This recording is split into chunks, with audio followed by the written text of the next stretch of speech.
오늘은 4월 2일, 현재 시각은 4시 9분.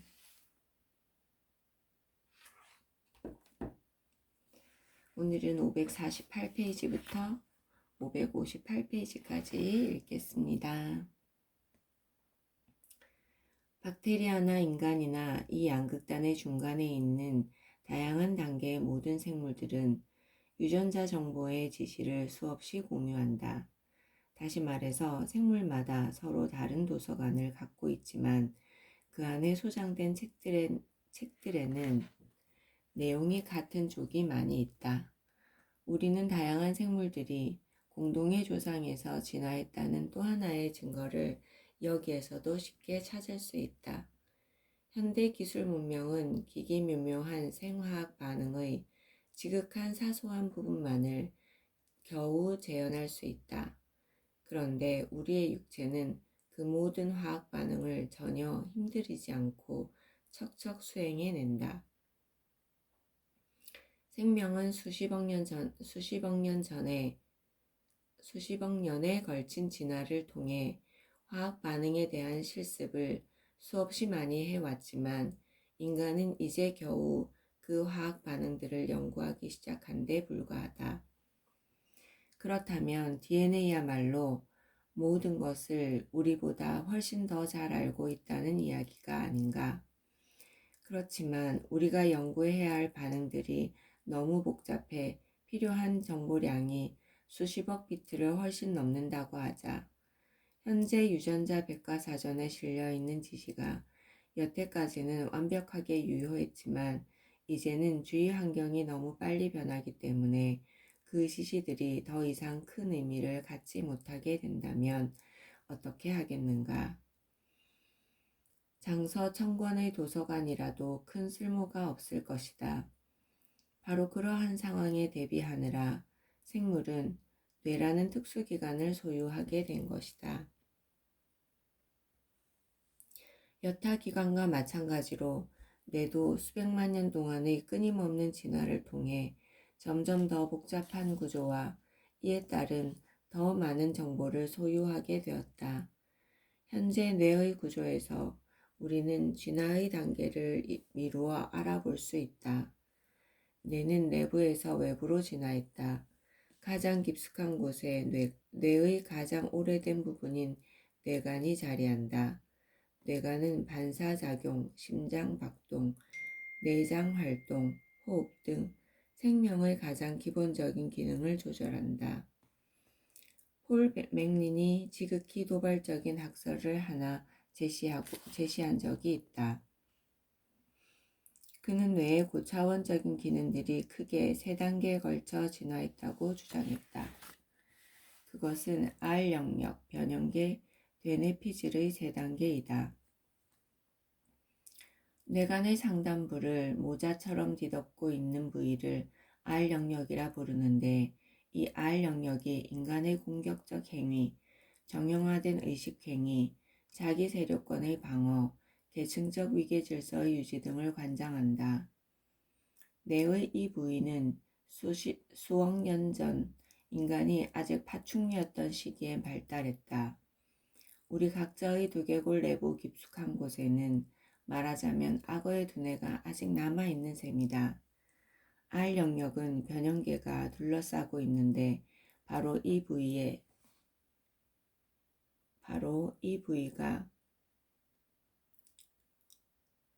포유류 시기에 생긴 뇌이다. 이 변형계는 수천만 년 전 인간이 포유류이고 아직 영장류로 되기 이전 시기에 발달한 부위이다. 뇌의 이 부위가 인간의 기분, 감정, 걱정 등의 정서적 반응과 행동 그리고 자녀 보호의 본능을 지시하고 제어한다. 끝으로 뇌의 가장 바깥 부분인 되뇌피질을 살펴보자. 되뇌피질은 지금으로부터 수백만 년 전 인간이 영장류였던 시기에 생긴 부위로서 자기 밑에 아직도 버티고 있는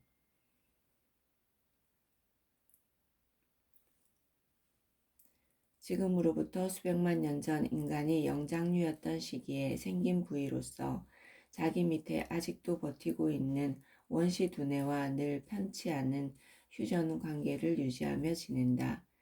데네피질에서 물질이 의식을 창출하므로 데네피질이야말로 인류가 꿈꾸는 모든 우주여행의 시발점이라고 할 수 있다. 두뇌 전체의 질량의 3분의 2 이상을 차지하는 데네피질이 직관과 비판적 분석의 중추이다. 아이디어의 창출과 영감의 발현이 바로 여기 데네피질에서 이루어진다. 이곳에서 읽기와 쓰기, 수학적 추론과 작곡이 이루어진다. 인간으로 하여금 의식적 삶을 가능케 하는 부위가 다름 아닌 데네피질인 것이다. 인류의 다른 종의 차별화가 데네피질에서 비롯되며 인간의 아름다움은 바로 이 데네피질 때문에 가능하다. 한마디로 문명은 데네피질의 산물이다. 뇌의 언어는 유전자 DNA의 언어와 다르다. 우리가 알고 있는 지식은 모두 신경원 또는 뉴런이라고 불리는 세포 속에 암호로 씌어 있다. 뉴런은 굵기가 겨우 수백분의 1mm인 현미경적 존재로서 아주 미세한 전기 화학적 스위치 회로의 역할을 수행한다. 이 뉴런이 우리 몸속에 약 1000억 개가 있다. 은하수 은하에도 대략 이 정도 수의 별들이 존재한다. 뉴런들 중에는 하나가 수천 개의 이온 뉴런 세포들과 연결된 것들이 있다. 인간 데네피질에서 우리는 그와 같은 연결을 총 10의 14승계가량 볼 수 있다. 찰스 쉐링턴은 자신의 상상력을 한껏 동원하여 사람이 잠에서 깨어날 즈음 데네피질에서 일어나는 현상의 전개 과정을 다음과 같이 실감나게 설명했다. 여기저기에서 번쩍이는 점들이 리듬에 맞춰 춤을 추기 시작하더니 데네피질 전체가 수많은 번쩍이는 점들의 바다로 서서히 변해간다. 한 사람이 잠에서 어렴풋이 깨어나면서 의식이 돌아오고 있는 중이다. 마치 명멸하는 별들이 은하수 은하의 전 영역에 걸쳐 멋진 우주적 군무를 펼치는 형국과 같다고나 할까. 그러다가 데네피질 전체는 하나의 노래하는 커다란 배틀의 모습을 띈다. 수백만 개의 북들이 끊임없이 왕복하며 각종 문양들을 만들었다 지웠다가 만들기를 계속한다. 문양마다 고유의 의미를 지니겠지만 그 어느 문양도 반복되는 법이 없다. 그런가 하면 하나의 문양 속에 또 다른 문양들이 멋진 조화를 이루면서 나타난다. 드디어 육신이 잠에서 깨어나 자신의 몸을 천천히 일으켜 세우자 찬란한 조화를 이루던 그 문양들은 어두운 트랙을 미끄러지듯 내려가더니 슬그머니 사라진다.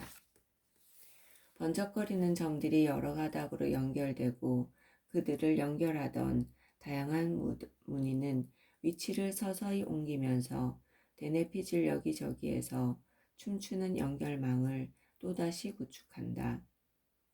이제 육신은 잠에서 완전히 깨어나서 새로운 하루를 맞을 준비를 하기 위해 침대를 떠난다.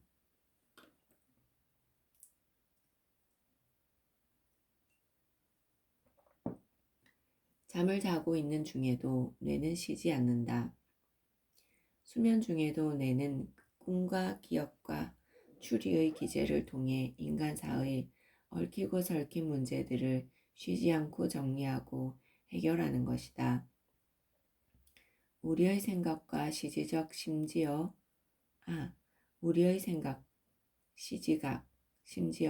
환상까지도 따지고 보면 모두 물리적 실체를 동반한다.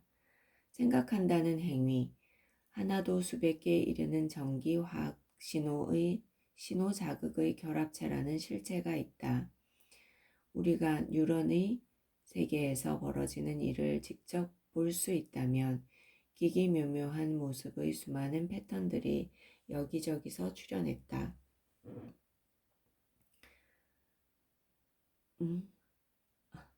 뉴런의 세계에서 벌어지는 일을 직접 볼 수 있다면 기기묘묘한 모습의 수많은 패턴들이 여기저기서 출현했다 사라지는 광경을 볼 수 있을 것이다. 예를 들어 그 패턴들 중 어느 하나는 어릴 적 시골길에서 맡아왔던 라일락 꽃향기의 기억일 수 있다. 뉴런의 전광판에서 분주하게 움직이는 또 다른 패턴은 내가 열쇠를 어디 뒀는가 하는 애타는 마음일 수도 있다. 정신작용이라는 거대한 산에는 수많은 골짜기들이 있다. 골짜기란 다름 아닌 대뇌피질의 울퉁불퉁한 구조를 뜻한다. 골짜기를 파서 제한된 부피 안에 되도록 넓은 표면이 들어갈 수 있게 해놓음으로써 대뇌피질은 참으로 방대한 양의 정보를 기록할 수 있게 된 것이다. 뇌의 전개회로는 인간이 고안한 그 어느 회로보다 훌륭한 구조이다. 우리가 의식이라고 부르는 세련되고 격조 높은 건축물을 만들기 위해 자연이 한 일은 10의 14승계의 신경망을 연결해 놓은 것밖에 없다. 그 이상의 무엇 때문에 의식작용이 가능하다는 증거는 어디에서도 찾아볼 수 없다. 단지 뉴런들을 연결해 놓음으로써 그렇게 멋들어진 기능을 발휘케 한다니 참으로 믿기 어려운 자연의 조화이다. 생각의 세계는 크게 두 개의 방구로 나뉘어 있다. 대뇌피질의 오른쪽 방구는 패턴의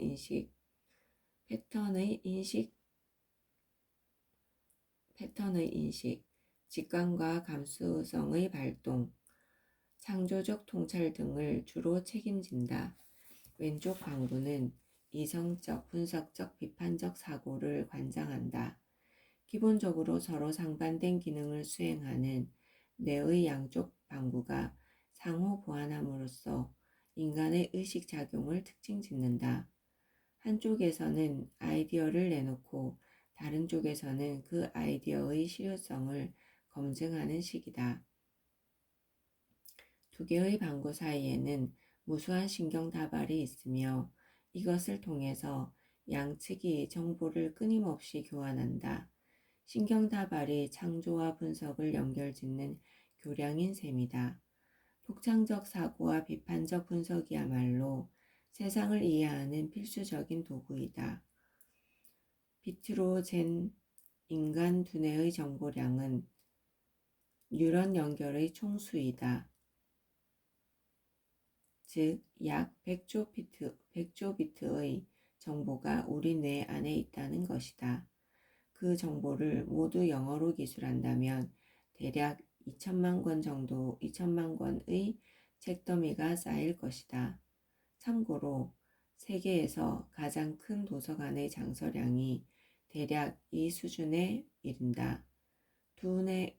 두뇌가 차지하는 공간은 협소하지만 뇌는 실제로 아주 거대한 장소임에 틀림없다. 두뇌 도서관에서는 대부분의 책을 대뇌피질에 보관한다. 뇌 도서관 지하 공간에는 인류의 먼 조상들이 살아가는 데 필요했던 근본적인 기능에 관한 책들이 소장돼 있다.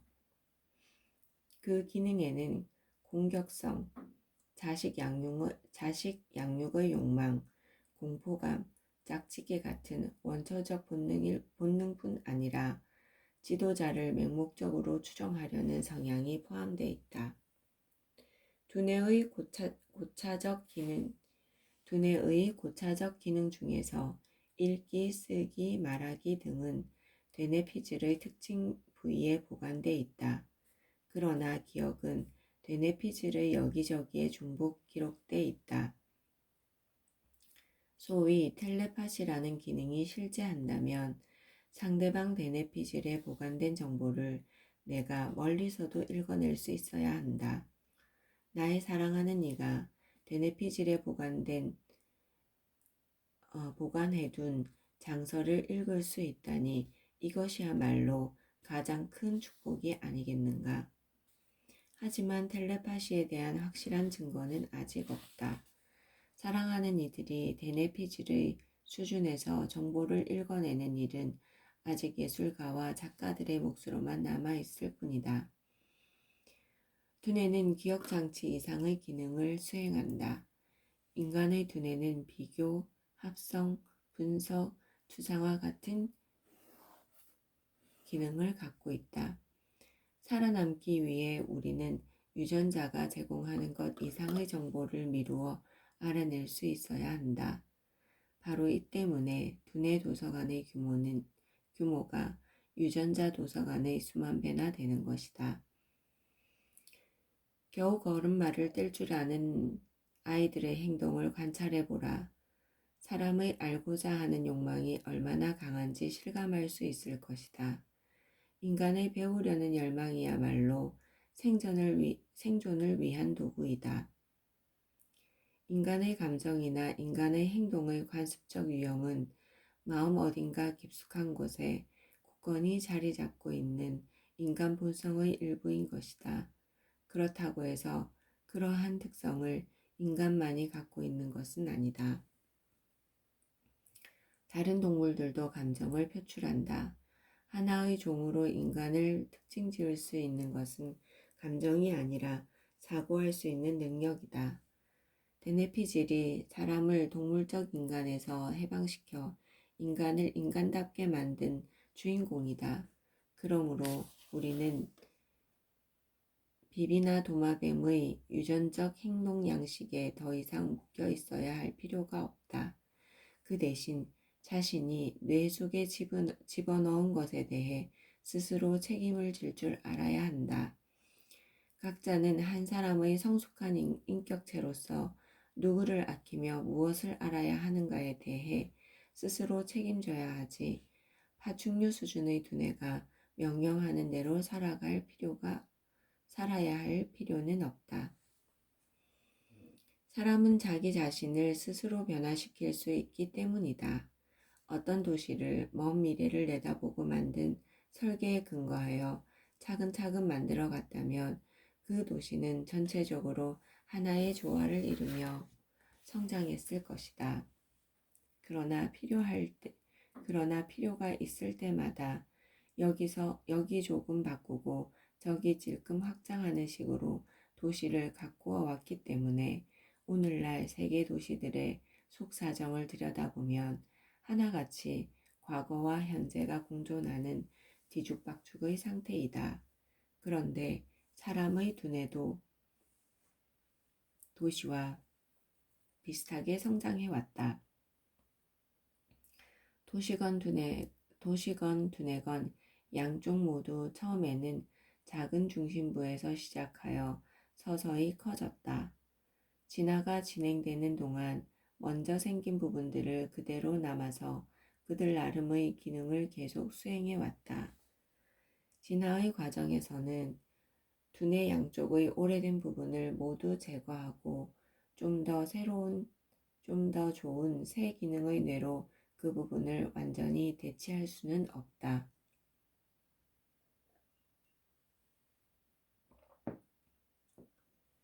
집을 수리하는 동안에도 낡은 집의 기존 기능이 계속 필요한 것과 같은 이치이다. 따라서 뇌관을 알 영역이 둘러싸고 그 위를 변형계가 덮고 그리고 가장 바깥에 데네피질이 자리하게 되었다. 기존 부품들이 비록 오래되기는 했지만 생명 현상의 근본을 좌우하는 기능을 수행하기 때문에 그들의 기능을 잠시 멈추고 통째로 갈아 끼울 수 없었던 것이다. 이제는 성능이 많이 떨어지고 때로 비생산적인 일을 하기도 하지만 그래도 낡은 부품들이 숨을 헐떡이면서 자신의 기능을 계속 발휘하게 두는 수밖에 없다. 이것이 진화의 어쩔 수 없는 속성인 것이다. 뉴욕시의 주요 거리들이 만들어진 시기는 17세기까지 거슬러 올라간다. 증권 거래소가 18세기에, 상수도와 정수장 시설이 19세기에, 그리고 전력 공급시설이 20세기에 각각 만들어지기 시작했다. 각종 도시 시설을 동시에 건설하여 병렬 구조를 갖게 한 다음에 그것들을 주기적으로 수리하고 교환할 수 있다면 뉴욕의 도시 기능은 지금보다 훨씬 더 효율적이었을 것이다.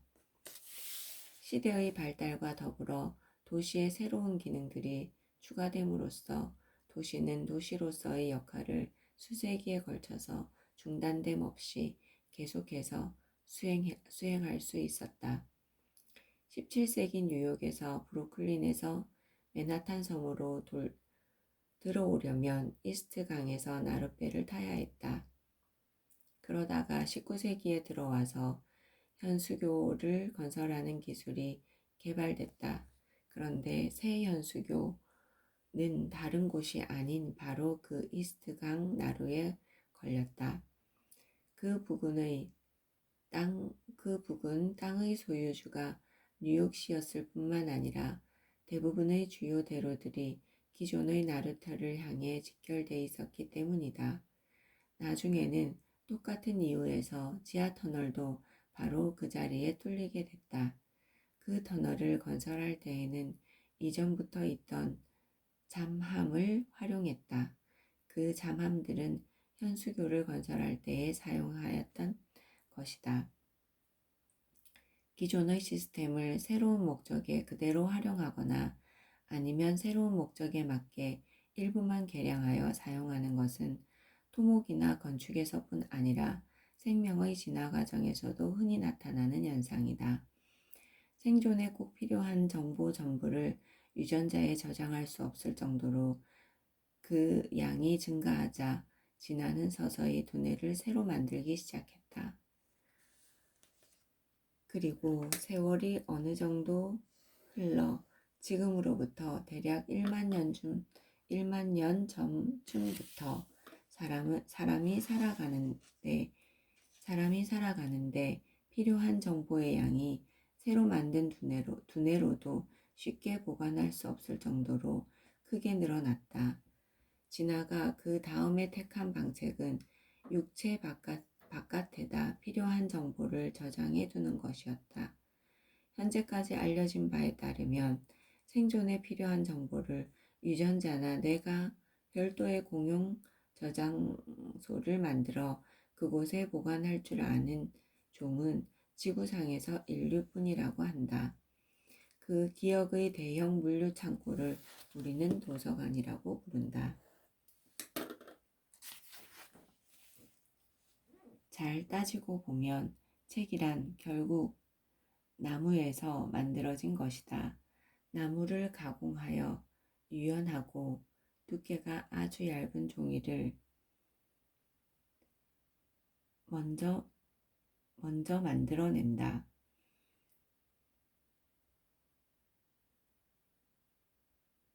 그리고 그 종이 표면에 검정색의 꾸불꾸불한 선으로 그림이나 글자를 그려 넣는다. 이렇게 만든 종이들을 여러 장 함께 모은 것이 다름 아닌 책이다. 우리는 책을 한번 슬쩍 훑어보는 것으로도 이미 죽은 지 수천 년이 된 저자의 목소리를 생생하게 들을 수 있다.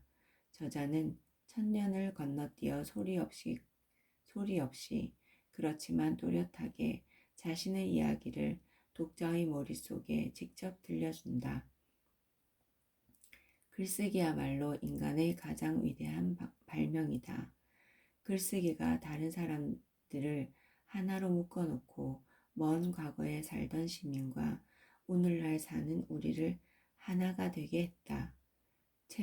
책은 인간으로 하여금 시간의 굴레에서 벗어나게 했다. 그러므로 글쓰기를 통해서 우리 모두는 마법사가 된 것이다.